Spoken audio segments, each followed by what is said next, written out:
What if in the same way there's a patriarchy, there's a neuroarchy? So, nothing to that creator that I'm stitching. It's just something that I notice that happens all the time. White women, femmes, much more likely white women, turn around and feel like they've discovered something, especially within inside of these systems, right? It's like, oh my goodness, what if being neurotypical is a part of the patriarchy? And y'all always seem to see the patriarchy and leave out everything else.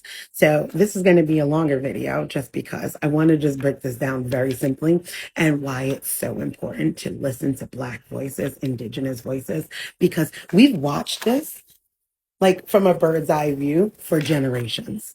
So what I'm going to tell you is like, don't just stop there with the patriarchy.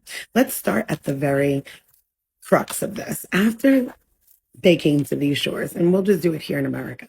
When they came to these shores and murdered many indigenous and pushed them off to the side and then enslaved Africans.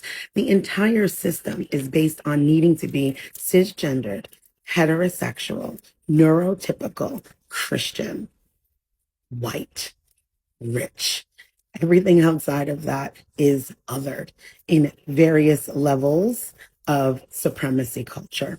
So, yes, of course, you need to be neurotypical in supremacy culture. Supremacy culture is based on capitalism. Black bodies was the capital that made this run. Having and forcing heteronormative ideas on you was in order to allow white men into ownership through having a wife, which was their property.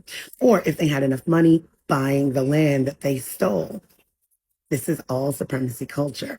So you needed people to be able bodied, you needed people to be heterosexual, you needed people to be neurotypical, you needed these things in order for the system that they created to run. It is not one thing, right? Like it's not like, oh, this is just the patriarchy. You guys look at these things from these individual spaces. It's the entire white supremacy culture. It is about othering. The creation of white was to keep people out, disabled people out, Black people out, gay people out, because it did not help build up what they were creating, which is us upholding their wealth. So it's not just patriarchy. It is absolute white supremacy that says you need to be neurotypical, that says you need to be straight, that says. And these are the things that when we say dismantle the system, you could see how it impacts you too. That's all I got. That's it. Go further than patriarchy.